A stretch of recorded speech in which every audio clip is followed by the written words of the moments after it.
Hey everybody, welcome to episode 2 of The Goal Difference. Hope you guys are doing well. Hope you guys have had a good start to the season in terms of FPL. Even if it's bad, it's okay. It's just the first week. We ourselves have had, I would say, a decent start. We, I think, did a little better than the average points.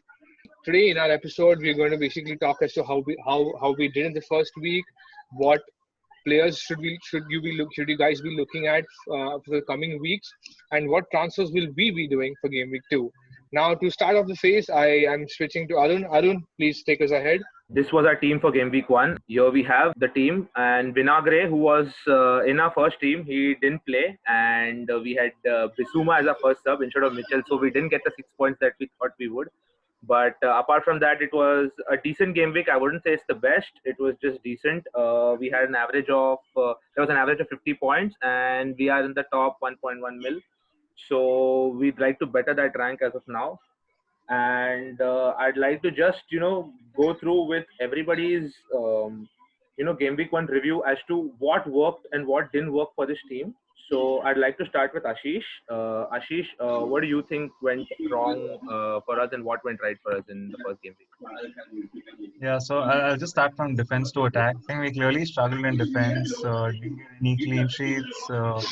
Egan especially, I was a bit surprised. I expected a 0-0 draw there, but they started very poorly against Wolves. Besides that, I guess in the midfield, we were really lucky not lucky, it was a good decision that we took Salah. Salah as our captain gave us 40 points, and I think pretty much rescued our game. Up front as well, a bit of a struggle with Harry Kane. Timo Werner, I think, is going to pay off over the next few weeks. Okay, Sumit, what do you think? Where we went wrong? What was the good thing that happened? I think a couple of stuff. I think the best thing that happened to us was Salah. Without Salah, we would have been nowhere. I mean, I'm just thankful that we captained Salah and not Aubameyang. Um, I think I think the doubling on Southampton defense, that kind of was a big mistake on us. Spurs. Now, I mean, Doherty. I think I still feel Doherty in the long run would really help us. Like he even missed like a very easy 1v1 chance or a setup from Harry Kane in the first half of Spurs game. So I still feel that is still an avenue we should stick to. But Son and Kane, I feel, just let us down really badly. I'm really hoping that in the long run that they don't, especially either one of them, because otherwise it's like a really bad investment in the start. And Vinagre not starting, yeah. I mean, yes, Marcel had been signed, and there were. I mean, but still, he was just signed 3 to 4 days before the deadline. So him starting wasn't something that we thought he would happen. So losing 6 points in Vinagre and not keeping Mitchell as the first sub. But overall, I feel it's a decent start. It's not bad. Okay, so in our goal difference league, we have a current topper from the goal difference, Abhinav Rajagopal. Abhinav, what do you have to say? What happened this game week according to you to our TGG team? As rightly pointed out by Ashish and Sumit, yes, Mo Salah was the bright spot for us, and 3 goals, 2 penalties, and 1 superb finish got us 40 points then and there. We could have done better in defense, probably. I mean, we didn't anticipate such a bad start for Sheffield in defense, so that was a bit disappointing. That at least we could have got a clean sheet there. We really expected that. And yes, Tottenham were slow in the previous game, so hoping that they will come up with the goods in game week 2 versus Southampton. So I'm hoping for a better game week 2 there. Okay. Wait, the rest of you also surprised with Sheffield doing so badly? I mean, I was. well, I think they did. If I'm not wrong, they considered the first 20 minutes of the game. I mean, and after that, considering the 3rd and the 7th minute, they were down for the first 10 minutes of the game. Yeah. I missed that game actually. I watched the Chelsea game later, but I was actually very surprised. No, I still think Egan will be a good buy, a good purchase in the long run, though. Although I didn't expect Sheffield to lose this badly and play that bad, because I watched that game, and having Egan will help out. It's just a minor blip, I feel, and I surely think that Henderson was better than Ramsdale. Could have done better. Maybe that's me being too harsh, expecting better of him. But yeah, what I felt was doubling up on Southampton was the Achilles heel. 2 of Southampton's players we had in defense, Walker Peters and McCarthy. McCarthy being a 4.5 million set and forget keeper. Also, I'm really surprised. We had Mitchell as a second sub and not our first sub, and we That was expected a fail. we expected the 6 points to come Uh, in, but well, that didn't happen when Vinagre didn't play. Always This- remember, we should always remember, and this is to all FPL managers. Please keep your subs in the proper order and keep a good vice captain. You know, anything can happen in a game week. There could be anything unforeseen, especially because of this COVID problem. You know, your player couldn't play, or you know, he may get injured maybe in the warm up. You never know. So you need to have players coming in and replacing your big hitters. So that's you know, a handy tip for all FPL managers. Okay. So one interesting stat I saw in the overall analysis, the most picked player has been Trent, and he's basically given an return of 1 point. You know, that would be like so disappointing because, and I don't know if you guys noticed this, but I think in the particular game, I saw Robertson up front more and taking a lot more set pieces as compared to Trent. Is that yeah, for some Yeah. is reason that the overlaps from Trent side was lesser. yeah, like I don't know. yeah, I just felt that Robertson was more active in the game, and I was like, damn, I could have got that for 0.5 million lesser, and I've actually spent it on Trent. You know, I can't even I switch think now. I It think will be it's that pointless. game and just the fullback they were targeting. It's possible that was the It's case because because normally I see attacking down Trent. it's because Gomez is Possible. end, right? And Trent is usually the most attacking player, so it's easy to pick attack in behind Trent and Gomez. I still feel Trent's a better player to stick with in the long term. I think it's just a one-game thing, and I think Yeah, Leeds was targeting the right side of our we, defense. we don't have him in our goal difference team, so let's hope you're wrong about that because it's going to really hurt us. Yeah, As yeah. long as someone else scores for Liverpool, I hope I'm wrong as well. Now we have Nyland as our second choice keeper, right? And Villa have just signed Martinez, so I mean Yeah, that's that also one's another fear for me that his value might fall since he was one of the highest selected goalkeepers at 4 million. Like Nyland has been like that 4 million filler option. I really doubt a lot of players would take him out. Maybe in the first wild card when the majority of wild cards are activated, just maybe yeah. to rotate keepers they would. But I still don't see his value falling as such. Okay, moving on to our next segment. This is a watch list. So the four of us have actually prepared a player that we want to explain to you and give you a reasoning as to why to take that player. And these players may or may not feature in our TGD team, but these guys will be featuring in our you know, in our watch list. So I'd like to start with Sumit. Which player have you gone for? So a player that I was actually impressed by and I feel would do well. I'm hoping he does well is James Rodriguez. He was all over the field that day. He really good passing. He kept making things happen for Everton. And he has a pretty decent run of fixtures if you also look at it. Everton have a really strong run of fixtures. Yeah. I mean, game week 5 is red, but it's the Merseyside derby and anything could happen. Plus, he's 7.5. He's 0.5 cheaper than Richarlison and he's 0.5 cheaper than 0.6 cheaper now than Billion. You know, it could be a really good differential. So I feel he's somebody to look out for. The first game week itself, they're playing attacking football. They're not like, you know, passing the ball around and just waiting to play on the break. So you think James is going to be a good long-term buy or a, you know, just a stopgap for another So- midfielder? I wouldn't say stopgap. He's 7.5. He could be long term. He could be stopgap. You know, he could like even if he like goes gives me a 5 game week haul like back to back, it's worth the money. Even if he's giving me a 7 out of 10 game return, it's brilliant. Because so 7.5, that's really good. There's a lot of trust in Don Carlo, I guess, and rightly so. Mm. Okay, Ashish, moving on to your player. Who have you got for us today? For this week? Yeah, firstly, just what Sumit said was correct. I saw James and he looked really good, and the run looks very good. So definitely one to watch. The one I would like to talk about is Jimenez from Wolves. So I think, so Jimenez with just his fixtures, if you were to just go down to his fixtures, I think they're extremely favorable fixtures. He started on fire. In fact, I think City, they play next game week. It's a game at home, and City have not had that long of preseason. It's a perfect time to finish off City at home. So looking at West Ham away, Fulham at home, which I think are the two weakest teams in the league this year. Leeds away, maybe a bit of a tricky fixture, but Newcastle and Crystal Palace as well, a very strong run. I think Wolves in general as a team are going under the radar a little bit because people are just obsessed with the top 6 in general. But I think they're going to do very well, and Jimenez is definitely going to be the center point of all the attacks of Wolves. So yeah, I definitely like to bet on him as he's someone I'm considering for my own personal team too. So 100% want to look out for. So Jimenez were actually like I wanted Jimenez to like in the team since day one in my personal team because I just feel ki if Wolves score it will be through Jimenez, but I wasn't sure with Doherty leaving, with the lack of transfers, whether Yeah. Wolves would do the Yeah. same thing. But they actually like from the stats that I read, they've done very well. And Adama Which playing is why I right wing said, back is a pretty interesting position, yeah. which kind of I Which is think why I said, shows that yeah, Jimenez could be a good pick. yeah. So Jimenez is Ashish, the I think target man.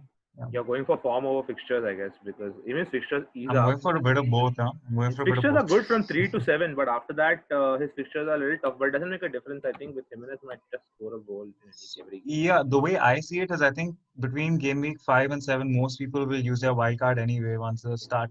So I'm kind of looking at just a 5 to 7 fixtures, and then he'll deal with it after that.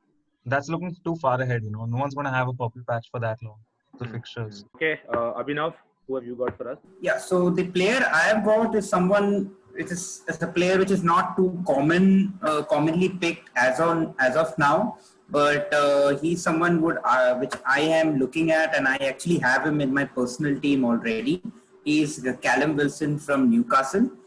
Newcastle had a really good start against West Ham, where they won pretty easily, and he comes at a very budget price option for a 6.5. Essentially, you would have, if you're playing a 4-4-2 or second striker who you want cheap, because everyone would probably want De Bruyne and probably Fernandes in the coming game weeks. At 6.5 value, he gives good flexibility to the team, and he also has a very favorable run. So he's playing Brighton at home this week. He does have a tough fixture game week 3, but again KB4 is Burnley at home. So considering that this is not something which is a long term, this is something I would look at for probably the next 2 to 3 fixtures just to see how things go.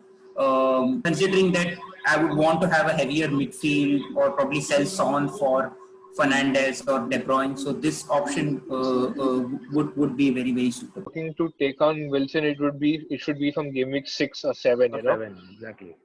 I mean, Yeah, not very good before one. that, but fair enough. I mean, like I said, I mean, this is a watch list. This is basically something Yeah. that could help later as well. So yeah, guys. I mean, you guys should keep a lookout at Callum Wilson. Yeah. Okay. So I'll go with my player. I'll also go with an Everton player, and I'll be going with Luca Dean. I know I've gone for a defender, but well, the way they attack, he's like another winger. He's like a Robertson-esque player for Everton. He gave the assist for Calvert-Lewin, and he takes set pieces as well, and he takes free kicks too. So I mean, he is a very good option for Everton right now. His fixtures are good as well, and he's going to play with James Rodriguez, Alan, Dokore, and Richarlison. So I think his game will also go to that next level according to me. What do you guys think about Luca Dean? It's a good I pick. like I like Luca a bit of- Dean. He's a really good player. I mean, it's somebody who's always liked since he's been at Everton, especially because he's good at crossing. He takes set pieces. He's there in your short free kicks, so you're getting assists for him for sure, and maybe even Yeah. a goal or two. So and he has a Even pretty good James run till passing it out to Digne. Yeah. Even James passing out to yeah Digne yeah. with Calvert-Lewin crosses. I think that's a very good pick. It's a good pick. I like that. And they do have a good run of fixtures. It's Yeah, just very that I mean, with the price that he comes in, just rotating him might be a little tough. Like you would have to play him every game week. But then I guess that's what you do when you buy a defender who's worth 6 million. You have to play him every game week. You Yeah. can't keep him on the bench. Yeah, So that's yeah, true. Luca Dina is a good option. Yeah. I'd say Yeah. he's like a cheaper Doherty/Trent alternative. You can invest in some other area. He's going to give assists as well Yeah. under Carlo Ancelotti. I think it's a good alternative. True. So moving on now, it's time for that time. It's that time of the week again. We have to make our transfer. So all of our FPL managers, pundits at TGD have a transfer strategy that I'd like to play. There are two members who have also given their inputs who are not on this call right now. I'd first like to go with Sriram Srinivasan, who's not on this call. So I'll just play his transfer strategy on right now. I think the goal difference team is pretty solid actually. It may not have performed up to expectations during the first game week, but I am pretty sure we have players in there who are capable of giving good points during the second game week. I think it's pretty solid, and the only change maybe I would want to make is get rid of Kyle Walker-Peters, because Southampton are coming up against Tottenham, and there are goals in Tottenham. I think they will end up scoring quite a few goals against Southampton. So we also have McCarthy as the goalkeeper. So I think we could get in somebody like Rob Holding instead of Kyle Walker-Peters. Apart from that, I think it's pretty solid. We have Werner in attack, and I just hope he's fit. I mean, not. I'm a Liverpool fan, and I don't want to see him fit in all honesty. But just for our goal difference team, I hope he's fit. And he looked extremely good during the first game week, and I think he will end up giving points over the course of the season because he looked threatening. He has a lot of pace. So, yeah, it was. I think we have a settled squad, and just this one change, Holding instead of Kyle Walker-Peters. Holding is a good option. He played in the Community Shield against Liverpool, so I think that's why he's gone for Holding. Okay. No, he even started the first He game week. started Yeah, against he Fulham. did. Yeah, That's a good option. He started the first game week, but I'm saying before the first game week, we weren't sure which Arsenal defender would start, and everyone went for I think Sumit, you went Really, for Tierney. You went for Tierney. I went for Tierney. Yeah, exactly. Yeah, And I went for he's- Tierney because I mean Arsenal played three at the back, so and Yeah. Kieran Tierney is right wing back is really left wing back is really good. Yeah. I wanted to buy Holding, but I just did not go with it because I mean it was just the balance of my team. So yeah, you know, makes I just let it Yeah. be. Okay. I'd like to move to Ashish for his transfer strategy. What do you say, Ashish? What does this TTT team do to climb up the ranks in the future for game week 2? I think a must is to remove Vinagre, because I'm sure he's selected by quite a few people, and everyone will get into a rush to remove him now because Masala is coming. So I think getting an alternative there will be a good decision early on. Because if his value reduces, we're in a bit of trouble. So I've gone for Jamal Lewis. He's a fullback for Newcastle, the new signing. Firstly, I like Newcastle's run. It's pretty strong, and I guess I could have gone for Lascelles as well, but he's a fullback, so there's a higher probability of assists. So just because of that, but it's 4.5 for 4.5, and he's a guaranteed starter. So that's my transfer. Yeah, makes sense because Lascelles is the captain. That's why many people selected him. But Lewis is a really good option, though. He was linked to Liverpool, if I'm not wrong. That's the reason why I'm saying Lewis is good, because I saw some of his compilations. His crosses are decent. so Yeah. so I think he's a good fullback. I think he can defend well too. So Yeah. Okay, Sumit, what's your transfer for game week 2? What do you think we should do? So since we're playing 4-4-2, I feel that we need to have 5 playing defenders at every single game week. We can't afford to not have a a defender not playing because we need to keep rotating. And I also feel that Vinagre being like highly picked before game week 1, and the fact that he's not starting, his price is due to fall. So I feel that before his price falls, we should switch, and we should switch him with Justin from Leicester, because that way we can basically we can rotate between between Mitchell and Justin. They have a very favorable fixture which where you can always keep playing the first three, that is Kyle Walker, Peters, Doherty, and Egan every single game week, and just keep rotating between Mitchell and Justin. And other games where you feel like Kyle Walker Peters is also having a tough game, you can always end up playing Mitchell and Justin. So I feel Justin is a good buy. And I mean, he did play out of position. He did play left back, but then Leicester don't really have a left back right now, unless and until the Tagliafico rumors are true and he comes or they sign somebody else. So I feel Justin should be a good buy. But So Justin's a stopgap, right? Because Pereira will be back in October, if I'm not wrong. There is time for Pereira to be back, and Castagne is also a right back. Yeah, so you actually don't know who's going to play left back at that point, So you I think actually don't Ricardo know. Pereira can play left back, if I'm correct. No, Castagne can play left and right back actually. He's both. Okay. Yeah, But because of FIFA, I mean, it is. there's a card on left back as well. So it is October, right? I mean, it could be October, mid-October. You don't know when. And especially if Justin is doing good, you might as well keep him because he's 4.5. So I would still stick to Justin over, Vinagre. And I just feel Vinagre should not be a part of the team anymore. Yeah, that was. Yeah. We all fell for that Johnny injury, and we never expected Wolves to sign anyone since they weren't. So we just No, picked they him. did sign, Him but last then They year. signed Markal. They signed Markal towards the end. That So we he'd didn't start. expect that. We're already made exactly. the team. Yeah. Yeah, that he'd Yeah, start. I know, but I Yeah. know, but the thing is, I think we all also felt that he would not start because he'd been signed so late, you know. But Yeah. fair Yeah. enough, But yeah. I guess. With I think even Vinagre was linked to moving Porto. away, right? Yeah. Porto. Yeah, so I think that's what I think changed. Yeah. Alright. So yeah, that's it for me. I mean, Okay. I'll go with I'd like to share another manager who's not on call with us today, who was on call with us for the first game week, Sairam. I'd just like to play out his transfer strategy as well. My transfer strategy actually for this week would be no transfers at all. Given that the transfer window has not yet ended, there's still a lot of dependency on what kind of players would the bigger clubs be getting in. Uh, Players like Sergio Reguilon and Gareth Bale are tipped to come to the Premier League by the end of this transfer window. So maybe our strategy should be to try and save as many transfers as we can to get in better players than we already have. Having said that, yes, if Timo is unfit for probably more than 2 or 3 weeks, then it makes sense to probably transfer him out and replace him with a Kane or a Vardy, with Son going out of our team to make way for a Pulisic rather. Yeah, so that's my transfer strategy for game week 2. Okay, so basically he's gone for no transfer unless unless injuries come our team's way, then we might have to change. But for now, no transfer. Abhinav, what do you say? What should we do for game week 2 for TGD's team? I've gone a bit bold actually. I am actually recommending 2 transfers. So I know that comes with the -4, but I genuinely feel that taking a punt right now, getting a differential player would possibly make a difference.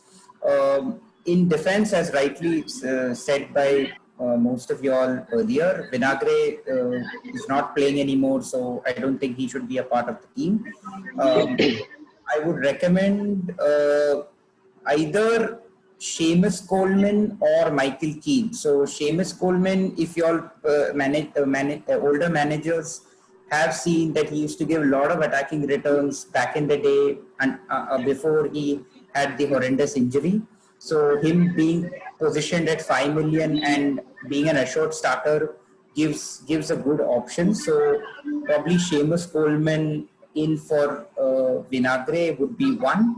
And yes, so I would be waiting to see the further update on Timo Werner. And then probably I know it's a bit harsh, but because of the Pond 5 that I've spent extra on buying Seamus Coleman, my second transfer is to sell Kane and buy Jamie Vardy, because Jamie Vardy also has a very, very easy run. He has Burnley at home in game week 2. And after he plays City, we all know that Jamie Vardy against the top clubs has a very, very favorable record. He still scores he scored around 25 or 27 goals against the top 4 EPL clubs in around 45 odd games. This is something I just researched before I made this. So just because he has a game against City, I don't see a reason why he can't score. And after that, game week 4, game week 5, he has West Ham home and Villa home. So 3 very, very favorable fixtures for him. He was a part of my team for game week 1 as well. So I would want to go for Jamie Vardy instead of Harry Kane right away. Okay, that's a good strategy, but you're going -4 too early. ठीक है, it's a good. Yeah, strategy, I'm but sorry, I don't agree to the I minus don't for agree with strategy. taking It's hits, just yaar. it doesn't make Vardy sense. can score 2 or 3 against Burnley. So No, he can't. It's you have Nick Pope behind the stick. He's not Yeah, scoring yeah. any more than one No, goal against Burnley. I'm against going because a goal, a negative Game- will -4 points. A goal for a striker is 4 points, so he has to It- score it 2 does goals to not- give you returns. It Yeah, doesn't make correct. sense. It doesn't make sense only in game week 2 to go minus for Yeah, that. Also for correct. Seamus Coleman, who I don't even remember the last time I've seen him giving an attacking input.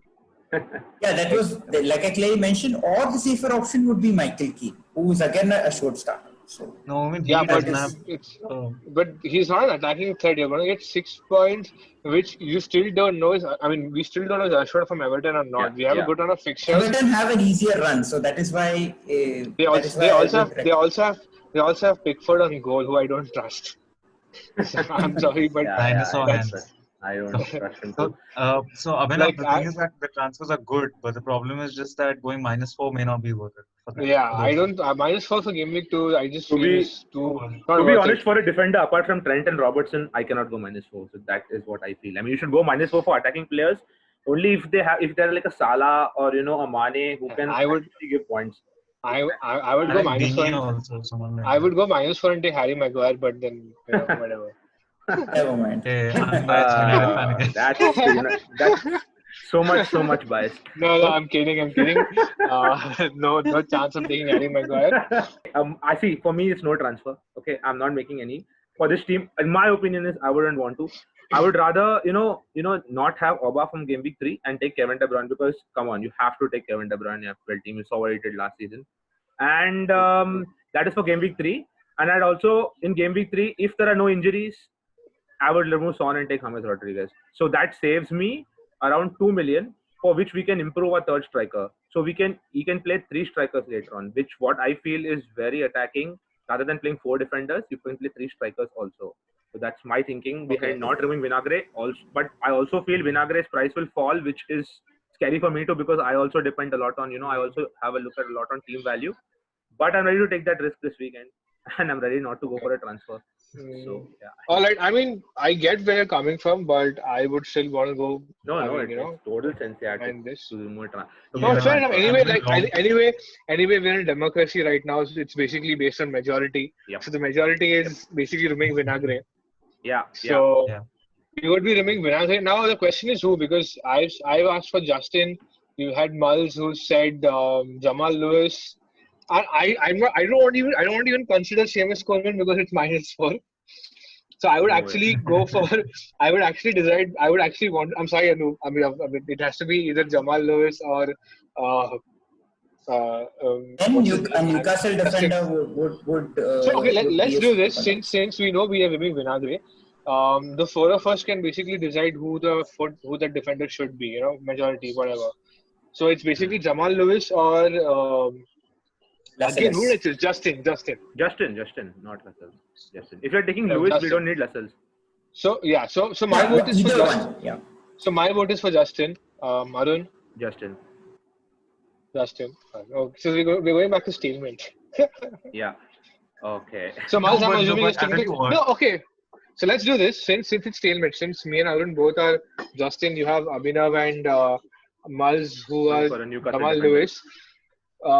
We will go with the Newcastle. We will basically go with the Newcastle defender because Abhinav is the leader of the goal difference right now of the mini league, so he gets the final say in this. So Abhinav, I guess we're going to go. Yeah, with but you're not Jamal. catching my neck if this fails, right? Yeah, we are We will, catching we your will. neck. I There suggested has it, to be but some we're going because you're responsibility. the top league. There has to be some responsibility. If this fails, people will know why you're not a part of the podcast from next week. So it's cool. Oh yeah. All right, I guess that's it. I guess our transfer would be Jamal Lewis for Vinagre. I mean, this is what we're planning to do. We won't lock it in because we still have a few days before we have maybe any injuries or anything. I mean, I'm not that worried about Timo Werner because it's a dead leg, and dead leg injuries generally are not that severe. I mean, it does not take more than like a week for a player And I'm sure he would recover. not want to miss the Liverpool game. No chance. Yeah, Personally, I don't want him to miss it as a Chelsea fan, but Personally, Ashish would want him to miss it though, but it's okay. Like with injury. No. Oh really? To be the best, you got to be the best, right? Oh really? all right, guys. Okay. All right, guys. I think we should sign Wrap off. up now, I guess we are done. So, guys, this is us signing off. I mean, any queries, anything you guys have, you guys can just tweet us at the goal difference. Like we said, we will be switching Jamal Lewis for Vinagre unless and until there are injuries or anything. Yeah, that's about it. Hope to see you guys next week. Yeah. Thank you. See you guys next week.